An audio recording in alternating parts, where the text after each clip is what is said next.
আসসালামু আলাইকুম ওয়া রাহমাতুল্লাহি ওয়া বারাকাতুহু।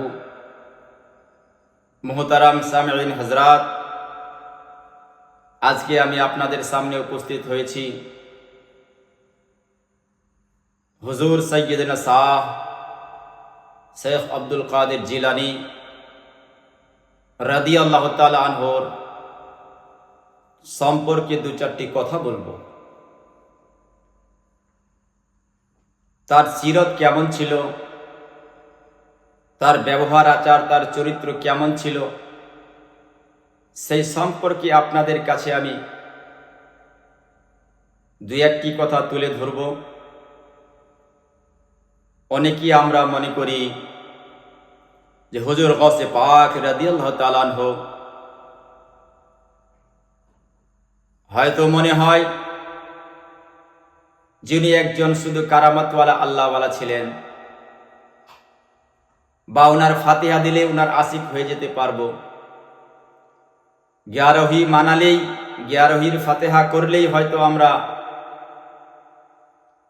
উনার আশিক দিওয়ানা হয়ে যেতে পারবো, 11 তারিখের ফাতিহা করলেই হয়তো আমরা উনার আশিক দিওয়ানা হয়ে যেতে পারবো।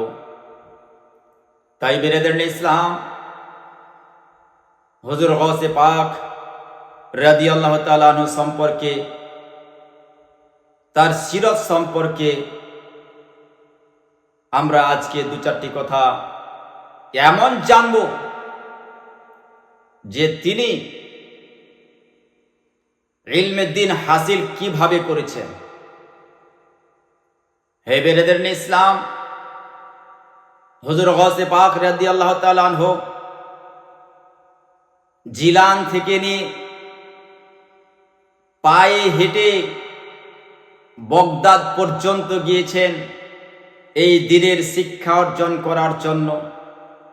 আজকে তো আমরা এখনো অবস্থায় আছি যে আমাদের বাড়ি থেকে খুব পাশে মসজিদ বা মক্তবের মধ্যে আমাদের বাচ্চাদেরকে আমরা পাঠাতে পারি না, কিন্তু হুজুর গৌসে পাক রাদিয়াল্লাহু তাআলা আনহুর জীবনে উঠিয়ে দেখুন, তিনি পায়ে হেঁটে ইরান থেকে বগদাদের সরজমিনে গিয়েছিলেন। হে বেরাদারনে ইসলাম, তাই আমি অনুরোধ করব সকল ভাইদেরকে, বেরাদারনে ইসলাম বাবাজি ভাইরা, মায়েরা আমার, নিজের নিজের বাচ্চাদেরকে ইলমে দ্বীনের শিক্ষা দিন, যেন তারা ইলমে দ্বীনের শিক্ষায় শিক্ষিত হয়ে একজন ভালো নামাজি হতে পারে।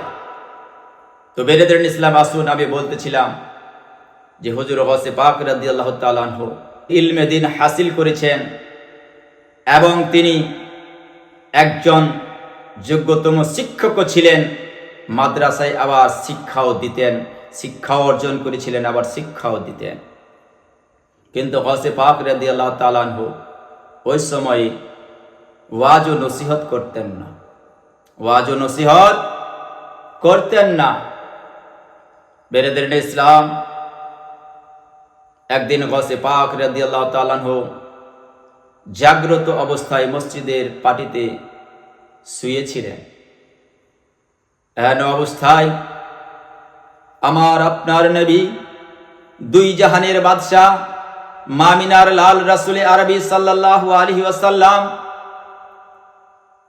ওই মসজিদের মধ্যে প্রবেশ করলেন আর গৌসে পাক রাদিয়াল্লাহু তাআলা আনহুর কাছে আসলেন।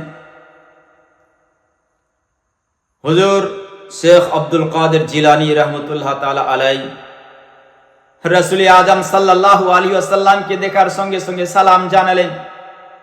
হুজুর সাল্লাল্লাহু আলাইহি ওয়াসাল্লাম বলছেন, বেটা তুমি ওয়াজ ও নসিহত কেন করছো না? তখন হযরত শেখ আব্দুল কাদের জিলানী রাদিয়াল্লাহু তাআলা আনহু বলেন, ইয়া রাসূলুল্লাহ, ইয়া নবী আল্লাহ, আমি তো হচ্ছি নবী গো একজন আজামি, আমি ভালোভাবে আরবি বলতে পারি না। আর বর্তমান যে জায়গায় আছি আমি বগদাদে, এই বগদাদের মানুষ অত্যন্ত সহিহ সালিম ফাসি আরবি বলতে পারে। তো তাদের সামনে আমি আজামি কেমন করে তাদের সামনে আমি ওয়াজ ও নসিহত করব? আমার আপনার নবী মামিনার লাল রাসূলে আরবি সাল্লাল্লাহু আলাইহি ওয়াসাল্লাম তখন বলছেন, বেটা তুমি তোমার মুখ খোলো। হুজুর গাউসে পাক রাদিয়াল্লাহু তাআলা আনহু বলেন, আমি আমার মুখ খুললাম। হুজুর সাল্লাল্লাহু আলাইহি ওয়াসাল্লাম নিজের জুবানের নিজের মুখের থুথু মুবারক 7 বার করে হুজুর গাউসে পাক রাদিয়াল্লাহু তাআলা আনহুর মুখের মধ্যে দিলেন আর বললেন, বেটা তুমি ওয়াজ ও নসিহত করতেই থাকো, বেটা তুমি ওয়াজ ও নসিহত করতেই থাকো। দিয়ে হুজুর আকরাম সাল্লাল্লাহু আলাইহি ওয়াসাল্লাম তিনি বলছেন, অদৃশ্য হয়ে গেলেন, আর নেই। হঠাৎ করে আবার দেখছেন, আবার সেই মসজিদের মধ্যে হযরত আলী রাদিয়াল্লাহু তাআলা আনহু এসে উপস্থিত হয়ে গেলেন। আবার হুজুর গাউসে পাক রাদিয়াল্লাহু তাআলা আনহুকে বলছেন যে তুমি ওয়াজ ও নসিহত কেন করছো না? বেরেদারনে ইসলাম ওই কথাটাই তিনি বললেন। হুজুর গাউসে পাক রাদিয়াল্লাহু তাআলা আনহু বললেন যে আমি আজামি আর এখানকার মানুষ হচ্ছে আরবি, আমি কেমন করে তাদের সামনে ওয়াজ ও নসিহত করব? হযরত আলী বললেন, তোমার জবান, তোমার মুখ খোলো, তোমার মুখ খোলো। যখন মুখ খুললেন, হযরত আলী রাদিয়াল্লাহু তাআলা আনহু আবার নিজের মুখ থেকে, নিজের জবান থেকে থুথু মুবারক 6 বার তার মুখের মধ্যে দিলেন। হুজুর গাউসে পাক রাদিয়াল্লাহু তাআলা আনহু বলেন, হে আলী রাদিয়াল্লাহু তাআলা আনহু, হুজুর পাক সাল্লাল্লাহু আলাইহি ওয়াসাল্লাম আমার মুখের মধ্যে 7 বার করে থুথু মুবারক দিয়েছেন, তুমি যে আমাকে 6 বার দিলে। হযরত আলী তখন বলেন, হে আব্দুল কাদের জিলানী রাদিয়াল্লাহু তাআলা আনহু, হুজুর সাল্লাল্লাহু আলাইহি ওয়াসাল্লাম 7 বার দিয়েছে, আমি 6 বার দিয়েছি। কারণ যে আমি যদি 7 বার দেই তাহলে হুজুরের বরাবর হয়ে যাবে, আর আমি হুজুরের বরাবর না। হুজুর সাল্লাল্লাহু আলাইহি ওয়াসাল্লাম যার স্থান আল্লাহ রাব্বুল আলামিনের পরে, আমরা হচ্ছি তার উম্মত। হুজুর গাউসে পাক রাদিয়াল্লাহু তাআলা আনহু বয়ান করেন, ওই দিন থেকে আমি ওয়াজ ও নসিহত করতে শুরু করলাম। সেদিন থেকে জবান আমার আর কোনোদিন কাঁপে নাই। আর আমি 1 বছর নয়, 2 বছর নয়, হুজুর গাউসে পাক রাদিয়াল্লাহু তাআলা আনহু বয়ান করেন, আমি 40 বছর পর্যন্ত ওয়াজ ও নসিহত করলাম। আমার মাহফিলের মধ্যে হাজার হাজার মানুষ আসতো, আমার ওয়াজ ও নসিহত শুনতো। মানুষ দিওয়ানা হয়ে যেত আমার জুবানের আওয়াজ শুনে, আমার কথা শুনে। আর হাজার হাজার মানুষ আমার হাতে হাত দিয়ে কলেমা পড়ে মুসলমান হয়ে যেত। হে বেরাদারান ইসলাম, হুজুর গাউসে পাক রাদিয়াল্লাহু তাআলা আনহুর জীবন কাহিনী পড়লে বোঝা যায়, উনার সিরাত সম্পর্কে জানতে চাইলে বোঝা যায় যে 40 বছর পর্যন্ত হুজুর গাউসে পাক খিতাবত করেছেন।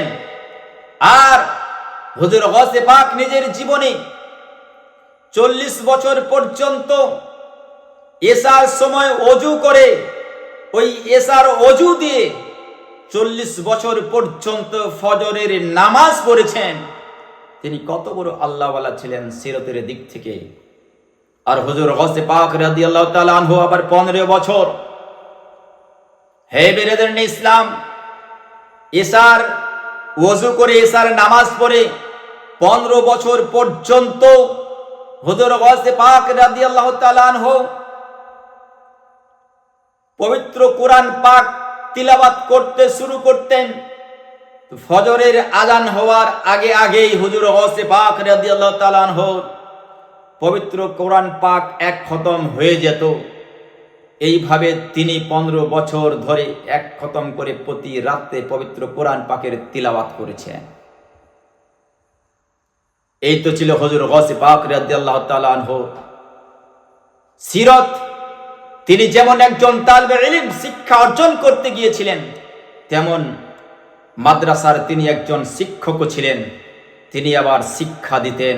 হে বেরাদারান ইসলাম, তিনাকে আমরা যদি রাজি করতে চাই, যেইভাবে তিনি ইবাদত করেছেন, ইবাদতের মধ্যে মগ্ন ছিলেন আল্লাহ তাআলাকে রাজি করার জন্য, নবী পাক সাল্লাল্লাহু আলাইহি ওয়াসাল্লামকে রাজি করার জন্য। আমরা যদি বিরাদরিন ইসলাম সেই মতো করি, ইবাদত করি, 5 ওয়াক্তের নামাজ কমসে কম যদি আদায় করে নিতে পারি, নিশ্চয়ই আমার গাউসে পাক রাদিয়াল্লাহু তাআলা আনহু আমাদের প্রতি খুশি হয়ে যাবেন। যাই হোক, যাহা কিছু বললাম, আল্লাহ রাব্বুল আলামিন আমাদের সকলকে যেন আমল করার তৌফিক দান করেন। ওয়া মা আলাইনা ইল্লাল বালাগ। আসসালামু আলাইকুম ওয়া রাহমাতুল্লাহি ওয়া বারাকাতুহু।